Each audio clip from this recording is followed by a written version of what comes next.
வணக்கம். இன்னைக்கு நாம அண்டம் குரல் பாகம் 3ல நீங்க பகிர்ந்துகிட்ட சில கருத்துக்களை கொஞ்சம் ஆழமா பார்க்க போறோம். ஆமா, இது ரொம்ப முக்கியமான ஒரு பகுதி. உங்களோட நோக்கம் ரொம்ப தெளிவா இருந்துச்சு.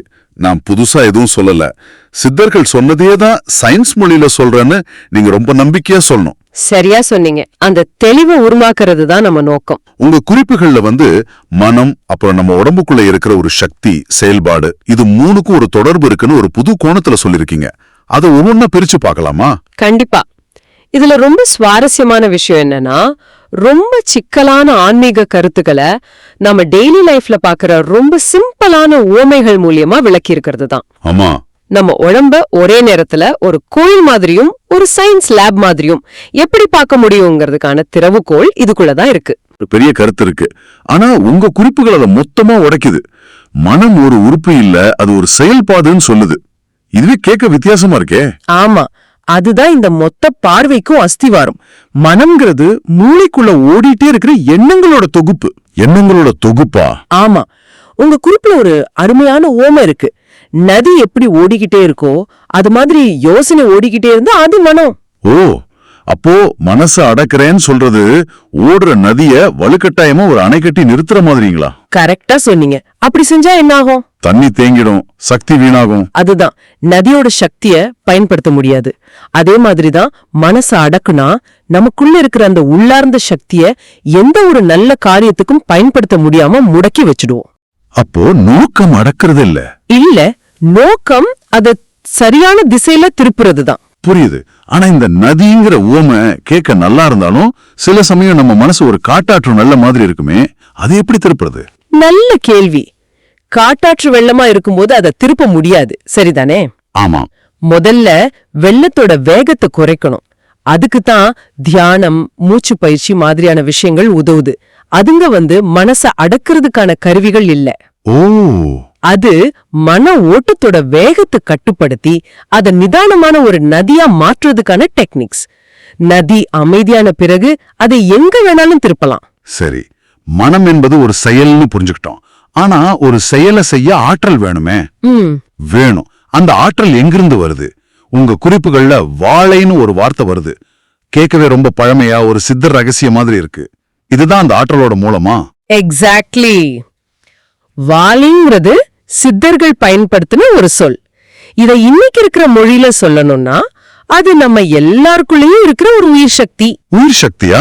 ஆமா, உங்க குறிப்புகள்ல சொல்ற மாதிரி அது ஒரு பயோ எலக்ட்ரிசிட்டி, அதாவது உயிர் மின்சாரம்னு புரிஞ்சுக்கலாம்.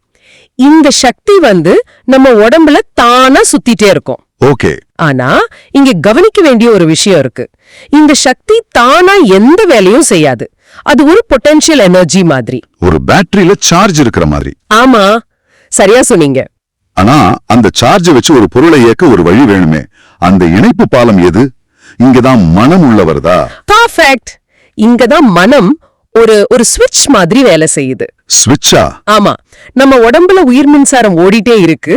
ஆனா எப்போ எந்த வேலைக்காக அந்த சக்தியை பயன்படுத்தணும்னு முடிவு பண்றது மனசுதான். நீங்க ஒரு பொருளை எடுக்கணும்னு நினைக்கும் போது அந்த எண்ணம், அதாவது உங்க மனசு, உடம்புல ஓடுற அந்த வாழை சக்தியை தொட்டுது. தொட்ட உடனே அந்த ஆற்றல் உங்க கை கால்கள் வழியா ஒரு செயலா மாறுது. வாவ், இது ரொம்ப தெளிவா புரியுது. நம்ம வீட்ல கரண்ட், அதாவது வாழை இருந்தாலும், ஆமா, நாம ஸ்விட்ச, அதாவது மனச போட்டாதான் பல்பு, அதாவது செயல் எரியும். இதுதானே கணக்கு? இதுதான் உங்க குறிப்புகள் சொல்ல வர்ற மைய கருத்து. இந்த ஒரு ஊமை மனச பத்தி நாம வச்சிருக்கிற மொத்த பார்வையையும் மாத்திடுது. நிச்சயமா. மனச ஒரு தொந்தரவா எதிரியா பார்க்காம அத ஒரு முக்கியமான கருவியா பார்க்க வைக்குது.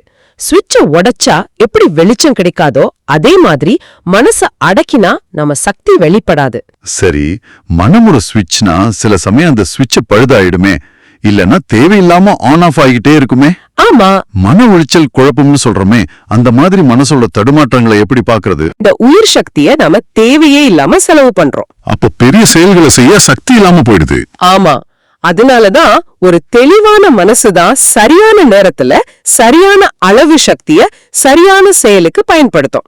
இந்த சிக்கலான விஷயத்தை இன்னும் எளிதாக்க உங்க ஆதாரங்கள்ல ஒரு வாகனத்தோட உவமையை கொடுத்திருக்கீங்க. இது எல்லாருக்கும் இன்னும் ஈஸியா கனெக்ட் ஆகும்னு நினைக்கிறேன். கண்டிப்பா. அத பத்தி பேசுவோம். அந்த ஊமைய உங்க குறிப்புகள் அடிப்படையில பூர்த்தி பாப்போமா? பார்க்கலாம். இங்கே வாழைங்கிற உயிர் சக்தி வண்டியில இருக்கிற பெட்ரோல் மாதிரி. அதுதான் அடிப்படை எரிபொருள். நம்ம உடம்பு தான் அந்த வண்டியோட இன்ஜின். ஆமா. இப்போ சொல்லுங்க, பெட்ரோல் இருந்தா இன்ஜின் இருந்தா மட்டும் வண்டி ஓடிருமா? ஓடாது. அத ஓட்ட ஒரு டிரைவர் வேணும். அந்த டிரைவர் தான் மனம்.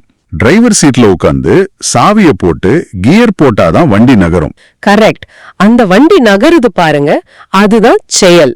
பெட்ரோல் எவ்வளவு இருந்தாலும், இன்ஜின் எவ்வளவு பவர்ஃபுல்லா இருந்தாலும், டிரைவரான மனம் தெளிவா இல்லைன்னா அந்த வண்டி பயனற்றது.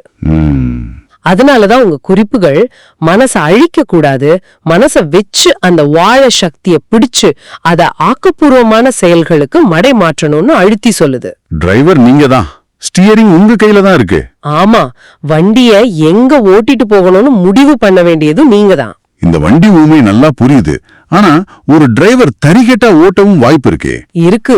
அதே போல நம்ம மனசு இந்த உயிர் சக்திய தப்பான அழிவுகரமான செயல்களுக்கு பயன்படுத்தினா என்ன ஆகும்? உங்க குறிப்புகள் நேரடியா அதை சொல்லலைனாலும் அதுல ஒரு குறிப்பு இருக்கு.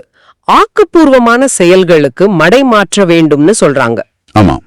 ஏன் அப்படி சொல்றாங்கன்னா, அழிவுபூர்வமான செயல்களும் இந்த சக்தியை பயன்படுத்தி செய்ய முடியும். ஒருத்தரை அடிக்கணும்னு நினைச்சா கூட இதே வாழை சக்தி, இதே மனம்ங்கிற சுவிட்ச் மூலமா தான் செயலாகுது. ஆனா அது வண்டியை எடுத்துட்டு போய் சுவத்துல மோதுற மாதிரி. வண்டிக்கும் சேதம், டிரைவருக்கும் சேதம், பெட்ரோலும் வீண். அப்போ தியானம், மனப்பயிற்சிகள்னு சொல்றதெல்லாம் மனச அடக்கிறதுக்கான முயற்சி இல்ல. மாறாக குழப்பமா இருக்கிற டிரைவரை தெளிவுபடுத்தி அவருக்கு சரியான ரூட்டை காட்டுறதுக்கான ட்ரைனிங் எடுத்துக்கலாமா? மிகச்சரியான புரிதல். டிரைவருக்கு தெளிவு இருந்தா அவரால பெட்ரோலை சிக்கனமா பயன்படுத்தி இன்ஜினோட முழு திறனையும் வெளிக்கொணர்ந்து போய் சேர வேண்டிய இடத்த வேகமாவும் பாதுகாப்பாவும் அடைய முடியும். அதே போல மனம் தெளிவா இருந்தா நம்ம உயிர் சக்தியை வீணாக்காம நம்ம விரும்புற செயல்களை சிறப்பா செய்ய முடியும். கரெக்ட். சரி, இதுவரைக்கும் பேசினதெல்லாம் வச்சு பார்க்கும்போது ஒரு முக்கியமான கட்டத்துக்கு வந்திருக்கும்னு நினைக்கிறேன். உங்க குறிப்புகள்ல மனித உடலை எப்படி ஒரு கோயில் போலவும் அறிவியல் கூடமாகவும் பார்க்க முடியும்னு கேட்டிருக்கீங்க. இது ரெண்டும் கேட்க நேர் எதிர் மாதிரி இருக்கே. ஆமா, கேட்க அப்படிதான் இருக்கும். ஒன்னு நம்பிக்கை, இன்னொன்னு கேள்வி, பரிசோதனை. இது எப்படி ஒரே இடத்துல இருக்க முடியும்? இங்குதான் இந்த மொத்த உரையாடலோட உச்சமே இருக்கு. முதல்ல கோயில்ங்கிறத பாப்போம். நம்ம உடம்புக்குள்ள வாழைன்னு ஒரு தெய்வீகமான உள்ளார்ந்த சக்தி இருக்கு. ஆமா. அதனால அது ஒரு கோயில். கோயில் கருவறையில மூலவர் இருக்கிற மாதிரி நம்ம உடம்புக்குள்ள இந்த உயிர் சக்தி இருக்கு. இது நம்ம கட்டுப்பாட்டுக்கு அப்பாற்பட்டது. புரியுது. உடம்பு ஒரு கோயிலுங்கிறது புரியுது. அதுல இருக்கிற அந்த உயிர் சக்தி தான் தெய்வம். ஆனா அறிவியல் கூடம் அது எப்படி? இப்போ அந்த சக்தி வாய்ந்த கோயிலுக்குள்ள இருக்கிற ஆற்றலை மனம்ங்கிற கருவிய பயன்படுத்தி திட்டமிட்டு ஒரு குறிப்பிட்ட செயலுக்காக நம்ம பயன்படுத்தும் போது அது ஒரு அறிவியல் கூடம், அதாவது ஒரு சயின்ஸ் லேப் மாதிரி ஆகிடுது. ஒரு லேப்ல என்ன நடக்கும்? ஒரு விஞ்ஞானி கருவிகளை வச்சு ஒரு பரிசோதனை செய்வார். அதே மாதிரி இங்க சக்திங்கிறது ஆதாரம், அதாவது சோர்ஸ். மனம்ங்கிறது அந்த சக்தியை கையாளும் ஆராய்ச்சியாளர், சயின்டிஸ்ட்.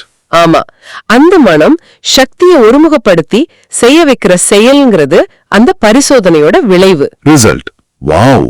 சக்தி சோர்ஸ், மனம் சயின்டிஸ்ட், செயல் ரிசல்ட். இதுதான் ஆன்மீகமும் அறிவியலும் இணையும் புள்ளி. ஆக நம்ம உடம்பு ஒரே நேரத்துல சக்தியோட இருப்பிடமா, அதாவது கோயிலா இருக்கு. ஆமா.